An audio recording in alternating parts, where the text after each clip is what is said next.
Hello student. Welcome to my YouTube channel base of education Mantra. Student, आज की इस video में हम करने वाले हैं क्लास 8 की वर्कशीट नंबर 5 यानी कि कार्यपत्रक नंबर 5, जो कि सामाजिक विज्ञान में भूगोल से संबंधित है। भूगोल की ये 5वीं वीडियो है, यानी कि 5 भाग है ये पार्ट 1 की। अब तक आपने अगर 4 भाग तक नहीं देखा है तो प्लेलिस्ट में जाके चारों भाग को कंप्लीट रूप से आप देख लेंगे। तो चलिए हम शुरू करते हैं आज की वीडियो शुरू करने से पहले प्लीज़ हमारे चैनल को सब्सक्राइब करिए और इस वीडियो को ज़्यादा से ज़्यादा लाइक करिए। तो शिक्षा निदेशालय राष्ट्रीय राजधानी क्षेत्र दिल्ली की तरफ से दी गई है। वर्कशीट नंबर 5 है, क्लास 8 की वर्कशीट है, सामाजिक विज्ञान विषय है। और ये जो हमारी वर्कशीट है ये क्या है, 19 अप्रैल 2021 की वर्कशीट है। और भूगोल का पार्ट 1 है संसाधन से ये 5वीं वीडियो है, यानी कि ये भाग 5 है। तो अब तक आपने 4 भाग को नहीं देखा है तो आप प्लेलिस्ट में जाके देख सकते हैं। तो आज की हम वर्कशीट को बहुत ही आसान तरीके से करने वाले हैं और साथ ही साथ इसमें जो दिए गए जो क्वेश्चन है उसको बहुत ही इजीली तरीके से आपको करके दिखाएंगे, यानी कि बीच बीच में जो आने वाले जो क्वेश्चन है उसको भी किया जाएगा। तो चलिए देखते हैं। नवीकरणीय प्राकृतिक संसाधनों का संरक्षण, यानी कि यहाँ पर हम पढ़ने वाले हैं नवीकरणीय संसाधन किसे कहते हैं। और ये जो नवीकरणीय संसाधन है ये क्या प्राकृतिक संसाधन होते हैं। तो सबसे पहले एक बार फिर से जान लेते हैं कि संसाधन हम किसे कहते हैं। तो अब तक हमने जाना था कि वे प्रत्येक वस्तु जो हमारी आवश्यकताओं यानी कि ज़रूरतों को पूरा करते हैं उन्हें हम क्या करते हैं, संसाधन कहते हैं। और संसाधन को हमने 3 भागों में डिवाइड किया था, प्राकृतिक संसाधन, मानव निर्मित संसाधन और मानव स्वयं अपने आप में एक संसाधन है। तो हम प्राकृतिक संसाधन के अंतर्गत क्या है कि यहाँ पर वर्कशीट को करने वाले हैं। तो चलिए देखते हैं। हमने पहले जाना कि संसाधनों का संरक्षण हमारे लिए क्यों ज़रूरी है। हमने पिछली वीडियो में जाना था कि संसाधनों का संरक्षण हमारे लिए क्यों ज़रूरी है, क्योंकि संसाधन का संरक्षण हम अगर नहीं करेंगे तो आने वाले समय में संसाधन क्या है वो समाप्त हो जाएंगे। इन संसाधनों में बहुत से ऐसे हैं जिनका कितना भी प्रयोग करो वो कम नहीं पड़ते हैं, और बहुत से ऐसे हैं जो एक ही बार प्रयोग किए जा सकते हैं। यानी कि हमारे पास संसाधन की 2 कैटेगरी है। एक तो ऐसे है कि संसाधनों का उपयोग हम करते जाते हैं और उसकी रिकवरी होती रहती है, यानी कि उपयोग करते भी हैं और उसकी क्या है बनता भी जाता है, यानी कि वो जल्दी समाप्त नहीं होते हैं। और दूसरे प्रकार के संसाधन ऐसे हैं कि इसका हम उपयोग करते भी जाते हैं और क्या है उसकी रिकवरी नहीं हो पाती, यानी कि उसका उपयोग हम एक ही बार कर सकते हैं, जिनका दोबारा उपयोग नहीं कर सकते हैं। अब इनको हम क्रमशः क्या 2 भागों में डिवाइड कर सकते हैं इसी के आधार पर, नवीकरणीय संसाधन और अनवीकरणीय संसाधन। यानी कि कुछ ऐसे संसाधन हैं जिनकी रिकवरी हो सकती है या उनका हम दोबारा उपयोग कर सकते हैं, उसे हम नवीकरणीय संसाधन के रूप में जानते हैं। और कुछ ऐसे संसाधन हैं जिनकी रिकवरी नहीं हो पाती है, यानी कि उनका दोबारा उपयोग नहीं कर सकते हैं, वो अनवीकरणीय संसाधनों की श्रेणी में आते हैं। आओ अब हम क्या करते हैं, नवीकरणीय और अनवीकरणीय संसाधनों के संरक्षण पर चर्चा करते हैं। तो सबसे पहले हम देखते हैं कि नवीकरणीय संसाधन क्या है। बच्चों, इस नवीकरणीय संसाधन को बहुत ही अच्छे तरीके से आप याद कर लेना, क्योंकि किसी भी एग्जाम में ये नवीकरणीय संसाधन आपसे पूछा जाएगा। यानी कि आप 8वीं क्लास में हैं, जब 10th क्लास में जाएंगे तो आपको सेम टू सेम यही चैप्टर आपको 10th क्लास में देखने को मिलेगा। बस हो सकता है कि इस चैप्टर को थोड़ा सा डिटेल में वहाँ पर कराया जाए, तो उस चीज़ को हम यहीं पर ही समझ लें। नवीकरणीय संसाधन ये तो एग्जाम में पूछता है। वे संसाधन जो शीघ्रता से नवीकृत अथवा पुनः पूर्व अवस्था में हो जाते हैं, लेकिन फिर भी कुछ नवीकरणीय संसाधन जैसे जल, मृदा, वायु और वन का लापरवाही से उपयोग उनके भंडार को प्रभावित कर सकता है। यानी कि हमने तो ये जान लिया कि जो नवीकरणीय संसाधन है इनको क्या है पुनः दोबारा से उपयोग में ला सकते हैं, यानी कि पूर्व अवस्था में ला सकते हैं, इनकी रिकवरी हो सकती है।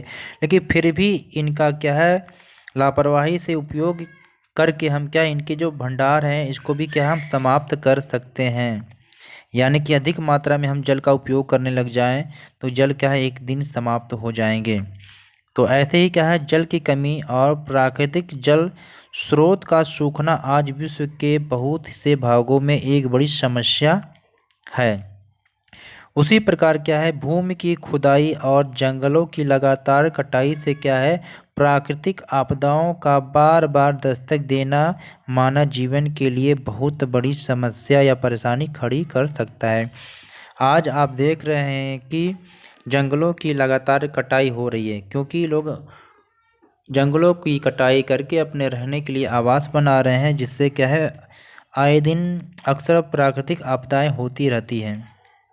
तो आइए हम पता लगाते हैं कुछ सूची यहाँ में, यानी कि कुछ क्वेश्चन दिया गया है, इसमें पता लगाते हैं। पहला क्वेश्चन है कि अगर धरती पर पीने योग्य जल कम हो जाए तो इसका आपके जीवन पर क्या प्रभाव पड़ेगा। और सेकंड क्वेश्चन है कि अगर धरती पर जंगल समाप्त होते चले जाएंगे तो क्या होगा। तो आइए इस क्वेश्चन के आंसर को करते हैं। तो पहला क्वेश्चन हमारा था कि अगर धरती पर पीने योग्य जल कम हो जाए तो इसका आपके जीवन पर क्या प्रभाव पड़ेगा। तो इस क्वेश्चन का जो राइट आंसर है कि हम अपने दैनिक जीवन क्रियाकलापों को नहीं कर पाएंगे, यानी कि जल समाप्त हो जाएगा तो हम अपने जो रोज़मर्रा की जो ज़िंदगी में जो दैनिक जीवन के उपयोग में हम जो जल का उपयोग करते हैं उसको नहीं कर पाएंगे, जिसमें क्या है रोज़ के उपयोग के लिए हमें जल की आवश्यकता होती है। सेकंड हमारा क्या है कि जो हमारा जो है जीवन है, मानव जीवन जो अस्त व्यस्त हो जाएगा, क्योंकि जल के बिना जीवन की कल्पना नहीं कर सकते हैं। सेकंड क्वेश्चन था हमारा कि अगर धरती पर जंगल समाप्त होते चले जाएंगे तो क्या होगा। यही होगा कि अगर धरती पर जंगल समाप्त हो जाएंगे तो लकड़ी से जो बने, यानी कि जो हमें अपनी ज़रूरत की जो सामान का यूज करते हैं वो नहीं मिल पाएगा। साथ ही साथ क्या ऑक्सीजन की कमी भी हो जाएगी। और कुछ और भी और पॉइंट लिख सकते हैं, जैसे कि औषधियाँ की कमी, क्योंकि बहुत सारी औषधियों क्या है जंगलों से बनाया जाता है। साथ ही लिख सकते हैं कि कागज़ नहीं मिल पाएगा। चलिए अपनी वर्कशीट को कंप्लीट करते हैं। ये वर्कशीट थोड़ी सी बड़ी हो जाएगी, लेकिन इसे पूरा देखना क्योंकि कंप्लीट वर्कशीट है। आप वर्कशीट को करने के बाद आपको बहुत सारी जानकारियाँ प्राप्त हो जाएंगी। प्रत्येक व्यक्ति संसाधनों के संरक्षण में अपना योगदान दे सकता है, सत्य बात है। कुछ उपाय दिए गए हैं जिसके इसके अतिरिक्त आप क्या अपनी समझ से सोच कर क्या है कुछ उपाय को अपनी तरफ से क्या है लिख सकते हैं। यानी कि नीचे दी गई टेबल में क्या बहुत सारे संरक्षण के उपाय बताए गए हैं। अब बाकी जो रिक्त स्थान है उनमें आपको क्या अपने अनुसार क्या है कुछ उपाय को करना है। तो चलिए देखते हैं।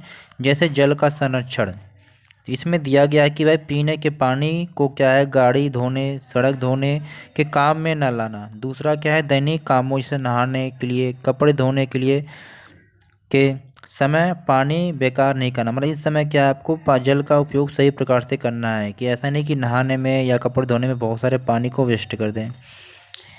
3 पॉइंट आपको इसमें अलग से लिखना है, तो यहाँ पर हमने लिखा है, या तो आपके अनुसार भी जो भी हो सकता है आप लिख सकते हैं। तो तीसरे पॉइंट में लिखेंगे आप कि ब्रश करते हुए क्या है नल को बंद करना है। आपने देखा कि बहुत सारे लोग होते हैं कि नल को खोल दिया ब्रश करते रहते हैं, तो ऐसा नहीं करना है। चौथा क्या है कि नहाने के लिए बाल्टी का उपयोग करें, यानी कि बहुत सारे लोग करते हैं शावर का उपयोग करते हैं, शावर चलता रहता है नहाते रहते हैं, तो आप बाल्टी का उपयोग करेंगे, जल व्यर्थ ज़्यादा नहीं करेंगे। अगला है पॉइंट कि वर्षा के जल को हमें क्या करना है, वर्षा के जल को हमें स्टोर करके यानी कि संरक्षित करके हम जल संरक्षण का काम कर सकते हैं। चलते हैं अब देखते हैं कि भूमि यानी मृदा का संरक्षण कैसे किया जा सकता है। तो यहाँ पर 3 पॉइंट दिया गया है कि उपजाऊ भूमि को कृषि कार्य के लिए प्रयोग करना, यानी कि जो उपजाऊ भूमि है उस पर हम मकान न बनाकर उसे खेती के लिए उपयोग करें। सेकंड क्या है बंजर या कम उपजाऊ भूमि का प्रयोग मकान बनाने या उद्योग बनाने के लिए करें, क्योंकि अक्सर लोग यही करते हैं कि जहाँ जो ज़मीन उपजाऊ होती है वहाँ पर मकान फैक्ट्री बना देते हैं, और जो ज़मीन बंजर होती है उस पर हम खेती करते हैं। तो जाहिर सी बात है कि उपजाऊ भूमि पर अगर मकान बनाएंगे यानी कि बंजर भूमि पर खेती की जाएगी तो वहाँ पर फसल पैदावार कम होगी। अगला है प्लास्टिक का प्रयोग या उपयोग ना करना, मतलब यानी कि प्लास्टिक का उपयोग कम से कम करना है, क्योंकि लोग प्लास्टिक का उपयोग करते हैं तो फिर वो होता है कि उसे, क्योंकि प्लास्टिक बहुत कम नष्ट होती है, तो वो लोग उसे क्या है मृदा यानी कि मिट्टी में लोग गाड़ देते हैं या गड्ढे खोद खोद में करते हैं। तो क्या अगला है 2 पॉइंट आपको अपने आप अलग से देना है, तो यहाँ पर हमने लिखा है आप यही लिख सकते हैं या अलग से कि उपजाऊ भूमि को चारागाह के लिए उपयोग ना करना।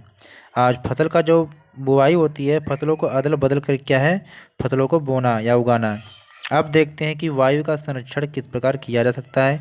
तो प्यारे बच्चों, प्लास्टिक या पत्तों या किसी भी दूसरे प्रकार के पदार्थों को न जलाने, यानी कि आप जानते हैं कि प्लास्टिक जो है बहुत धुआं करता है, उनको हम जलाएंगे तो वातावरण हमारा प्रदूषित हो जाएगा, जिससे क्या है हमें समस्या होगी।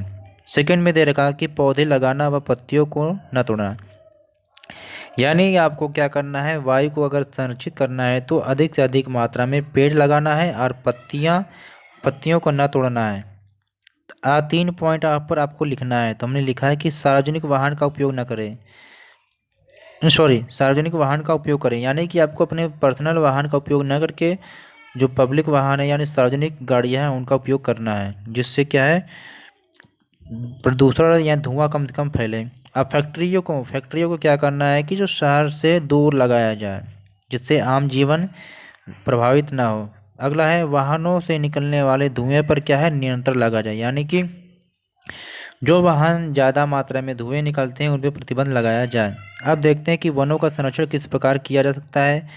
कागज़ को ना फाड़ा जाए, क्योंकि अगर कागज़ फाड़ेंगे तो हमें ज़्यादा मात्रा में पेड़ों की कटाई करनी पड़ेगी।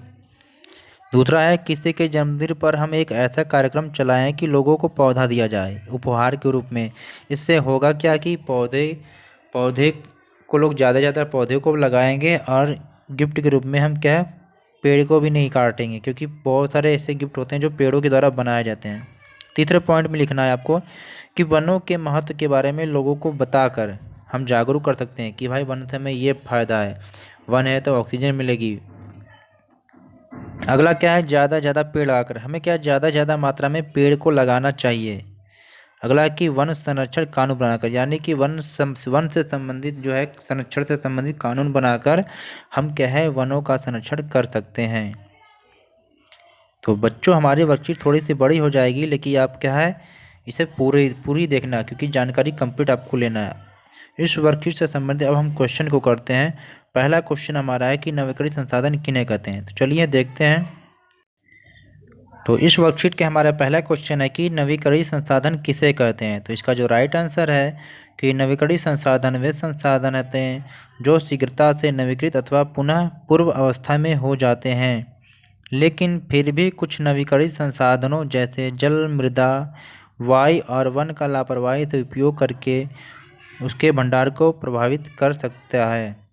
यानी हमें वन, जल इन सब का उपयोग सही प्रकार से करना है। सेकंड क्वेश्चन हमारा है कि पानी के दुरुपयोग को कैसे रोका जा सकता है। तो इसका उत्तर है कि पानी के दुरुपयोग को निम्न प्रकार से क्या है रोका जा सकता है। पहला है पीने के पानी को गाड़ी धोने या सड़क धोने के काम में न लाना। सेकंड हमारा है दैनिक कामों जैसे नहाने, कपड़े धोने के समय क्या है पानी बेकार नहीं करना।